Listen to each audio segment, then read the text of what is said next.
our order? Hageman, Pfluger, Timmons, Knott, Lee, Carter, Fedorchik. Cool.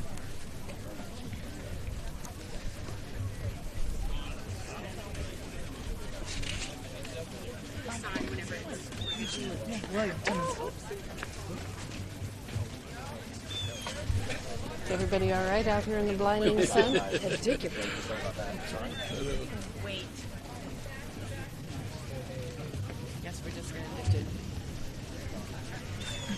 Hold it, stand behind. Maybe not. Yeah, do we not want to hold that? I think if you... wait. Hey, let's come. You need to just hold it. You do that as well. Just stand behind it. Make sure. Well, you can bring that. Just hold it on. Good to see you. Good to see you. Back. We don't want the back drop that's currently there. No, we got to break that little party up. I'll hold it back there. I'll hold up the signs up behind here. Randy, good to see you. How are you? Good to see you. Okay. How you doing? Good to see you. Can I get a sign?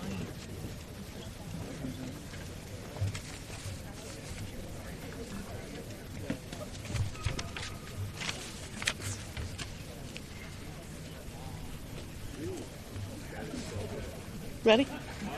Looks like the pretty people on the sides. Good. Yeah.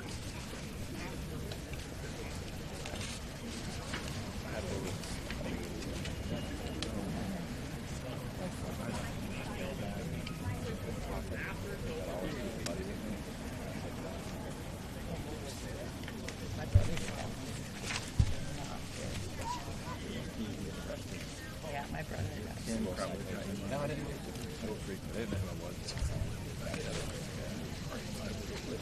So did you get a sign?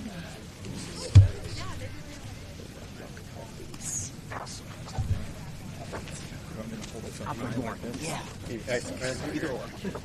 Yeah. Hey.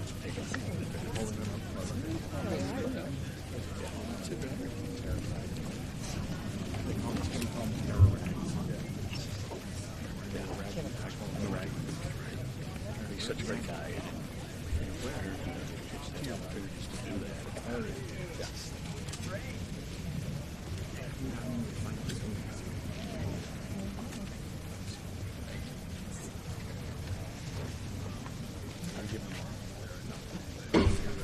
Provide moral support.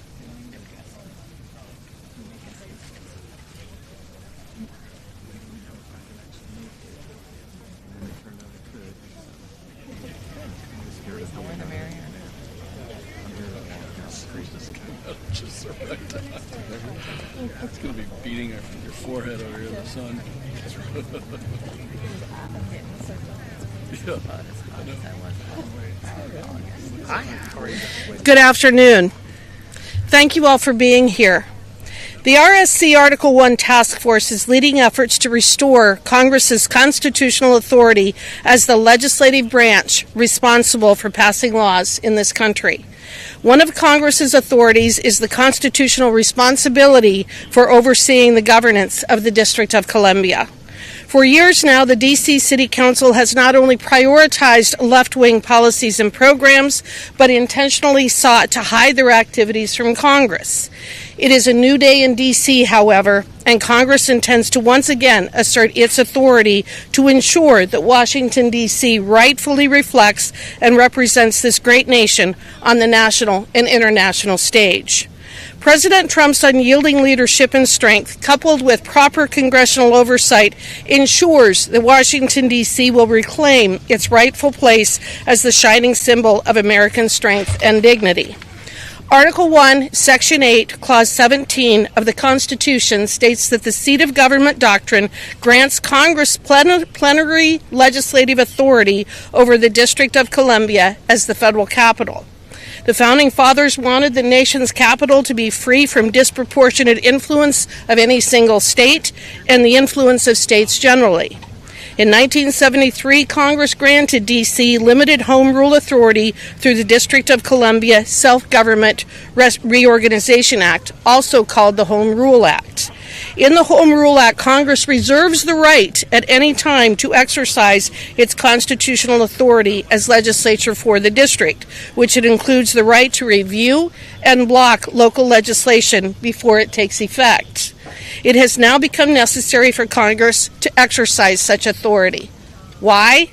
Because the D.C. City Council is seeking to exercise its authority not for the best interests of its citizens or the broader community, but for political purposes. Today, the political City Council is using special legislation not for emergencies, but in response to the Trump administration's effort to bring law and order to D.C. and to circumvent Congress's authority. For example, in March, the City Council enacted a temporary law codifying Chevron deference in D.C. in the city courts in an effort to avoid the effects of the United States Supreme Court's decision in Loper-Bright. I filed H.R. 3766 to repeal the special law and prohibit such future laws. Another example, 1 month after President Trump signed his EO making the District of Columbia safe and beautiful, the City Council implemented a temporary law to amend the open meeting requirements to allow it to meet in secret. The City Councilmen during the hearing indicated that they wanted to meet in secret in response to congressional and presidential oversight of their failed city policies. In response, Senator Lee and I introduced two bills, one to exercise congressional disapproval and block this law, and also one to create an expedited period of congressional review over special legislation. Section 740, the Emergency Control of Police in the D.C. Home Rule Act, grants the President of the United States the ability to mobilize the Metropolitan Police Force when it's determined that special conditions of an emergency nature exist for federal purposes for a period not to exceed 30 days unless further extended by Congress. President Trump has lawfully exercised this law. On August 11th, President Trump issued a memorandum directing the Secretary of Defense to mobilize the D.C. National Guard. While governors control their state guards, the D.C. mayor does not control the D.C. Guard, which is under the control of the president. D.C. has seen major improvements in the incidence of crime in the last 3 weeks with the help of federal intervention. Homicide rates are down by 38%. Robbery is down by 62%. The total violent crime is down 45%, and carjackings are down 78%. Other governors and mayors should look at these improvements and welcome support from the government to keep their citizens safe. It is up to the governor of each state to decide if deployment of their National Guard is needed to help decrease violence and prioritize safety. It is important to note that ICE and other federal law enforcement has jurisdiction over illegal alien crimes everywhere in this country, and those governors and mayors do not have the legal right to declare their jurisdictions to be sanctuaries from federal law. I'm Harriet Hageman. I represent the great state of Wyoming. I am the chairman of the Article 1 Task Force, and I now turn it over to Chairman Pfluger of the RSC. Well, I want to start by thanking Congresswoman Harriet Hageman, who is the chairwoman of the Article 1 Task Force. And she's doing a great job. And we're surrounded as well by my colleagues who come from a variety of states, but come here to do the right thing. And unfortunately, we're having to turn our attention in Congress on doing what the District of Columbia, its mayor, and their leadership should have done long ago. And that's to keep this city safe. For too long, we have watched liberal activists like those right there parading as politicians to turn our nation's capital into a crime-infested embarrassment. D.C. became one of America's most dangerous cities because of failed soft-on-crime policies that devastated innocent families while coddling the very criminals terrorizing our states. And it made our capital unsafe for residents, for visitors, for members of Congress, and unfortunately even for our interns and our staff. President Trump has rightfully exercised his authority to restore law and order here over the last few weeks. And what a tremendous job our federal law enforcement officers have done for this city. This is what happens when you have leadership that actually cares about public safety. This is what happens when you have a president and a Congress who are focused on restoring law and order to this great country. Thank the good Lord that we have President Trump back in 1600 Pennsylvania Avenue. Now, Congress must take the next step and use our Article 1 powers. We cannot and will not allow D.C. to fall into a hellscape again. When the local government fails, it's our constitutional duty to act. Congress has a clear constitutional authority over D.C., and we will use it without hesitation to continue making D.C. safe and great again. Criminals should never feel more at home here in this city than the law-abiding residents and visitors and leaders from all over the country, and in fact all over the world, who come to visit this city. The days of letting the left's failed policies destroy great American cities is over. And again, I want to thank my colleagues for their hard work, especially that of Harriet Hageman on the Article 1 task force. I now turn it over to my good friend from South Carolina, Mr. William Timmons. Thank you. Good afternoon. I got back here on Sunday, and I got to tell you, the difference is truly incredible. I've been working for the last 6.5 years to try to keep this city what I know it can be, to work with the mayor, the city council, the chief of police, to help people that need help. Thousands of homeless people in our nation's capital. It has just ripped me apart. It is so sad to see people suffering. We need to help these people. And it's even more sad to see the people victimized by violent crime, whether they're killed, carjacked. I've seen members of Congress that have been mugged. We've had staff that have been killed. Enough is enough. Enough is enough. President Trump has saved our nation's capital. I've said for the last 6.5 years that a nation's capital in decline represents a nation in decline. We are not in decline. There's a new day in this country, and there's a new day for American leadership in the world, and our capital needs to show that. So thousands of homeless people that put up tents all over this city are now getting help that they need. They're getting food, they're getting showers, they're getting mental health counseling, they're getting drug counseling. And guess what? The criminals know for the first time in decades that if they commit a crime, there will be consequences. Walking around yesterday all over the city and seeing our soldiers from all over the country here keeping us safe. And guess what? They haven't had to do much in terms of law enforcement. They haven't had to protect anybody because deterrent threats matter. And having soldiers that are walking around, criminals know that they're going to be caught. They're going to be held accountable. And they know that this president is not going to let them out tomorrow. That's what we need. That's what we have needed for so long. And I couldn't be more excited for the Washington, D.C. that I see today. And Congress has a huge role to play in this. We must pass laws to further appropriate funds, to beautify the city, to make every American proud of this city, to make sure that every American can come here and not be worried about being mugged. For the last 6.5 years, I have told people that this is not a safe place and you should not walk around at night. That makes me so unhappy when I have to do that. Not anymore. Not anymore. I am so excited that President Trump has taken these steps, and Congress must now act. We're going to pass a number of additional laws to make sure that we never find ourselves in this situation again, and we're going to give not only the funding they have asked for, we're going to give them much more than the funding they asked for to make this city exactly what it should be. It should represent the greatest country in the history of human civilization, and people should be safe and very excited to come here. That's what we're going to do. I thank Harriet Hageman for her leadership and August Pfluger for his. It's a new day in this city. It's a new day in our country. It's a new day for leadership in the world. And we're going to do everything we can to help President Trump keep us on the right track. And with that, I turn it over to Representative Brad Knott. Thank you. Thank you, Representative Timmons. My name is Brad Knott. I'm from North Carolina. And before my time in Congress, just a short while ago, I was a federal prosecutor.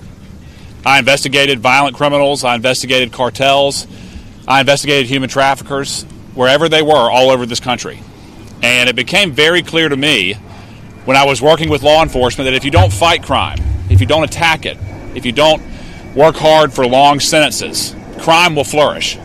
And that's exactly what we've seen here in Washington, D.C. for the last couple of years. And from my time as a federal prosecutor, I know some of the federal agents who have been called to serve in Washington as part of the president's initiative. And since their arrival, I have been astounded as I have stayed in touch with them at the amount of contraband, the number of dangerous people whether it's drugs, whether it's gangs, whether it's illegal firearms, whether it's human trafficking, whether it's South American cartels, you name it, it is right here in Washington, D.C. The soft on crime policies of the Democrats has unfortunately allowed crime to spiral out of control, whether in D.C. or elsewhere around the country. Unfortunately, we are seeing the Democratic Party and the far left portions of this country protect the criminals rather than backing law enforcement. We've seen city after city spiral out of control and decay right in front of our eyes, including Washington, D.C. I applaud the president for saying the simple truth. It does not have to be this way. It does not have to be this way.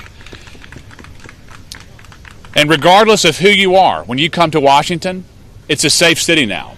Businesses are thankful. Families are thankful.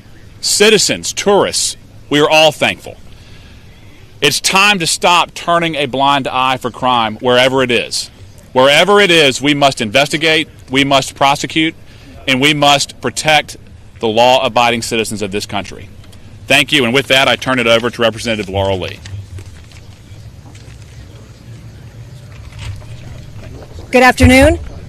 I'm Laurel Lee from Florida's 15th Congressional District, and I want to thank my colleagues on the Republican Study Committee for their leadership on this issue, particularly Representative Hageman and Representative Pfluger. So Washington, D.C., our capital city, is the seat of our democracy and a symbol of freedom around the world.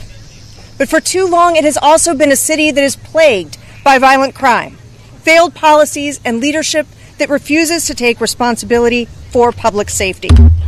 That is why I am proud to support President Trump and my colleagues who are here today in our efforts to return order and law to Washington, D.C. Together, we will advance common sense proposals to restore order, to put victims first, to hold violent criminals accountable, and to stop the revolving door of repeat offenders who cycle back onto the streets. In just the past 2 weeks since President Trump stepped in, we have already seen the dramatic difference that decisive action takes. Carjackings are down. Violent crime is trending down.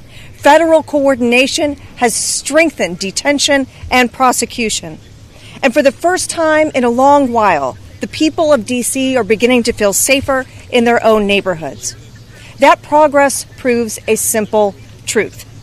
When you enforce the law, when you keep dangerous criminals off the streets, when you prioritize the safety of families, and when you allow law enforcement officers and prosecutors to do their jobs, you get results. The American people deserve a capital city that reflects the very best of this country, not one that turns a blind eye to lawlessness. Republicans are committed to ensuring that D.C. is safe, secure, and accountable for years to come, and we will not stop until that promise is fulfilled. I now turn it over to my colleague, Representative Carter, Representative Fedorchak. Thank you, Laurel. Thank you, Representative Hageman, Pfluger, for your leadership on this really important issue. I'm Julie Fedorchak. I am a representative from North Dakota, the lone member from North Dakota. As my colleagues have said, crime in our nation's capital is out of control. If D.C. were state, it would have the highest homicide rate in the country, and already this year nearly 1,600 violent crimes have been reported. I agree with the people here. D.C. is a beautiful city. It's an amazing city, and it's the best capital in the world. But it isn't safe. We all know this. In fact, I felt this myself recently in a small way, but I want to share the story. I was walking down the street in July near my apartment in Navy Yard, not very far from home, and I felt something hard hit me in the back of my head. It was in broad daylight. I was very startled. I was on the phone at the time, and just as that happened, a pack of juveniles came rushing by on their bikes, and I turned to look around and see what had happened, and a large, hard plastic object had been thrown directly at my head. Now, that was a minor incident. I wasn't harmed. But the young people who did it with reckless abandon and with zero fear of consequences. They gathered in a circle not far from me after that and sat there and laughed. And it's just an example of how crime is out of control in this city and there aren't any consequences. America is the greatest country in the world. There's no reason why our capital should have a violent crime rate higher than some of the most dangerous places in the world. Just as President Trump restored order at our southern border by enforcing the laws on the books, he is stepping in now to help make D.C. safe again. Many of our colleagues on the other side of the aisle have falsely claimed that D.C. crime stats are at a 30-year low. But let's remember that crime is not just about statistics. It's about people. It's about the mother who sent her child here to intern in one of our offices this summer, never to see him again. It's about all the families who suffer from crime in this very city. It's about the Metropolitan Police Union, who agrees that they're stretched too thin and don't have the resources to take care of crime in this city and to provide a safe environment. It's about staffers, interns, families, and visitors who live with the daily reality of coming to the city that isn't safe. That's why I support President Trump's actions to restore law and order in Washington, D.C., and why I'll continue to stand with my colleagues in demanding real accountability and real solutions to make this city safe again. Thank you, and I'll turn it back over to Representative Harriet Hageman for closing remarks. Oh, sorry, buddy. I didn't see you over there. That's okay. Thank you very much. I'm Buddy Carter. I have the honor and privilege of representing the 1st Congressional District of Georgia. And we're here today to talk about something that Donald Trump promised during the campaign. He promised to make our nation safer and more prosperous. Now, he's already made it more prosperous through the One Big Beautiful Bill Act. Now he's making it safer. He's making it safer by making our streets safer. You know, our streets need to be safe, all of us, not just white people, not just black people. Everyone needs safe streets. Democrats, Republicans, we all want that. And President Trump has done that. I've got a piece of legislation. It's called Make Our Streets Safe Again. And what it does is to codify President Trump's executive order about ending chaos and disorder on our streets. It does this in a number of different ways, not the least of which is that it calls for law enforcement. It also calls for accountability, and it calls for making sure that we are giving help to those who need it. You know, during the last quarter of the Biden-Harris administration, there were over 274,000 people living on our streets. That was because of weak and ineffective leadership. Now we want to end that. And what this bill will do through codifying President Trump's executive order is to make sure these people get the help that they need. Make sure that they get the mental health services that they need, the addiction services they need. We're going to do this by making sure that they're held accountable. Now, I've heard the noise. I've heard the noise from the other side about, oh, you're picking on Democratic cities. You know, there was a famous bank robber, Willie Sutton. They asked him, why do you rob banks? And he said, because that's where the money is. Why are we picking Democratic cities? Because that's where the problem is. That's where the problem is. That's why we're picking them. Chicago, the highest homicide rate in the country. Look at Washington, D.C., number 4 in the country. We've got to end this, and we've got to do it for our citizens, American citizens. You all have the right, you're taxpayers. All of us have the right to be able to enjoy our streets, to be able to walk down the street without fear. Look what has happened here in Washington, D.C. Earlier this summer, we had 2 interns who were shot and killed at the Israeli embassy. We had an intern here at the Capitol who was shot and killed. We had a member of the administration who was mugged and brutally beaten. That cannot happen on our streets. And I applaud President Trump for what he is doing here and cleaning up our streets. And I want to help him. I want to help him by codifying his executive orders, making it into law to where we will have to follow this. Again, 2 promises made to make our country safer and more prosperous. Promises made, promises kept.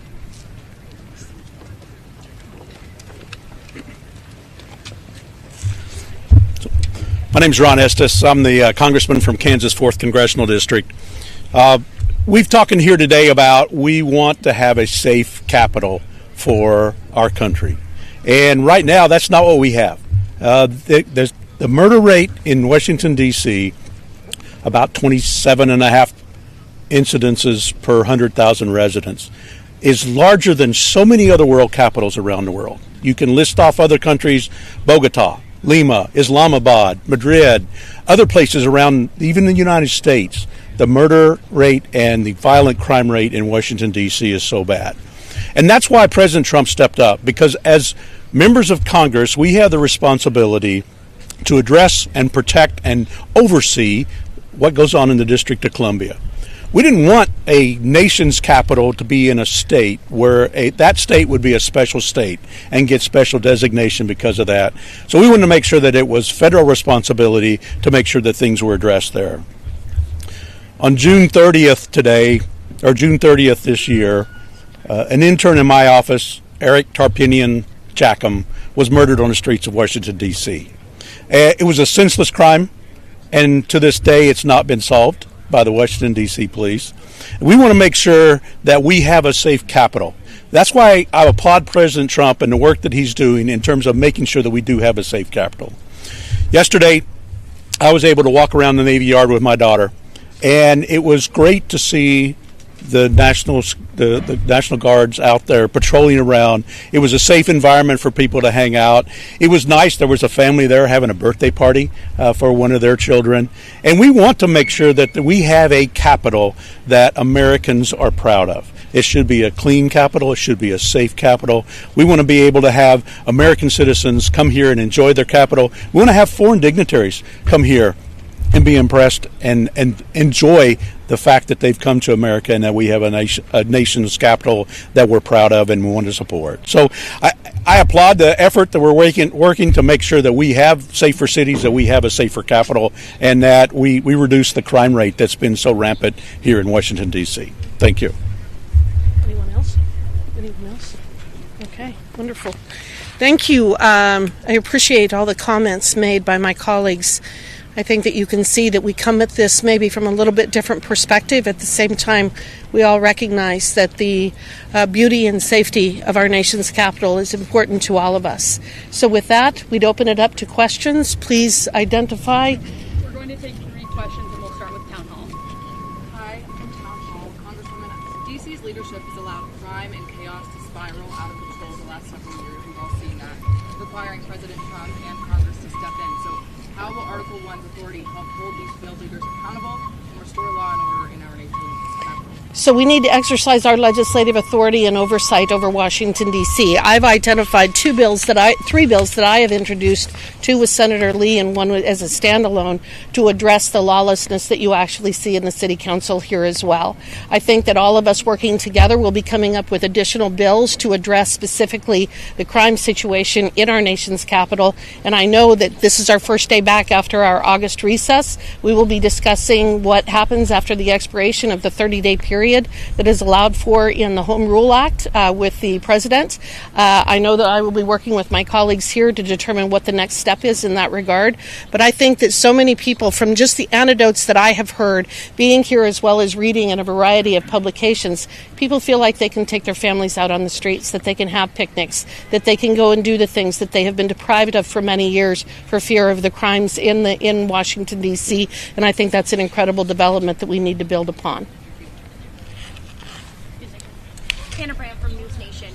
Wondering if you support President Trump sending troops into other American cities, Chicago, New York, if he doesn't have the approval of mayors and governors there to do so. Well, I think that that's the challenge, isn't it? And that's why I indicated in my comments that it's up to the governors and the mayors of those communities as to whether they're going to protect their citizens or they're going to protect the criminals. We are at a crossroads in our country right now, and I think that it is imperative that our political leaders step up and actually recognize that they work for us, they work for the citizens, not the other way around. around. They shouldn't be coddling the criminals. They should be protecting their citizens. And they have the ability and the wherewithal to do that. We have seen with the surge in the last 30 days in Washington, D.C., that law enforcement on the streets works. We know that. This is common sense. The mayors and the governors need to step up in places like Chicago, L.A., Atlanta, other places. They need to step up and they need to start protecting their citizens and not protecting the criminals. So you're saying the president should wait for them to ask? I think that it's up to them to make the decision of whether they're going to protect their criminals or they're going to protect their citizens. I think the burden is on them right now. Folding. Thank you, Congresswoman Matthew Foley with Washington Reporter. I'm curious from your standpoint and from any of your colleagues who want to take into when you were back home during the congressional work period, what we're seeing in D.C., how that's resonated with your constituents across the country.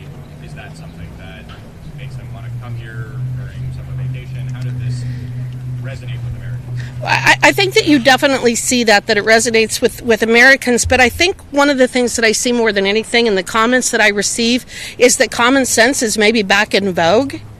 I think that we all recognize that if you have a police presence and you actually prosecute criminals, you're going to have less crime. You're going to have less people willing to take the risk of either throwing a projectile at a member of Congress or carjack or engage in other nefarious behavior. So again, what we're talking about is nothing earth-shattering. This is common sense, that you police areas where you have people who are congregating and perhaps engaging in bad acts. So, I think common sense is back in vogue, and I think the people in Wyoming, or I know the people in Wyoming, across the board, not just on the issue of Washington, D.C. and protecting the citizens here, but I think across the board we're seeing so many issues being resolved and addressed by the current president that people are like, well, why did we wait so long? Why has it taken us this long to actually address the challenges that we have in this country? I think that he's just exposed the fact that sometimes our political betters are not the brightest lights on the porch in terms of addressing the issues that need to be addressed. And I'll let my colleagues respond as well. Recently, the governor of California said he was going to establish a task force on crime. Well, we've got news for him. There is a task force on crime. It's called laws. It's called prosecutors. It's called DAs. It's called accountability.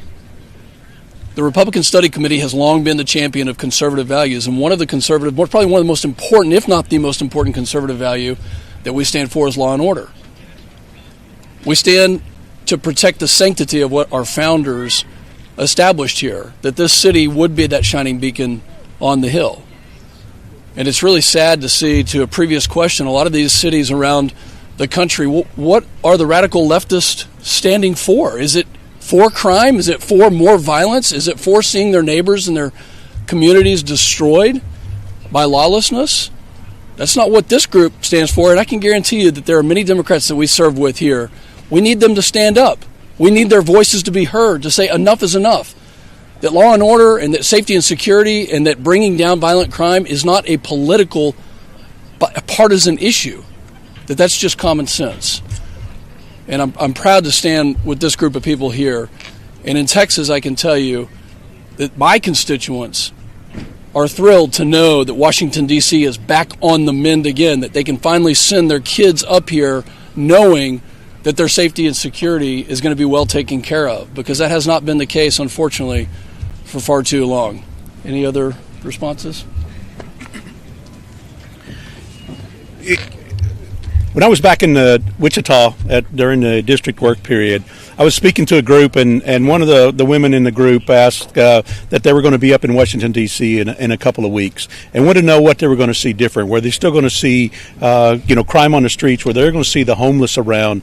And I reassured her that the president has put National Guard troops out in order to patrol the streets to make sure that the streets are safe. And based on being back here a day, that's what I can attest again when I talk with her, that we have safer streets now because of having the National Guard helping support and make sure that our laws are enforced and our citizens are safe. Thank you.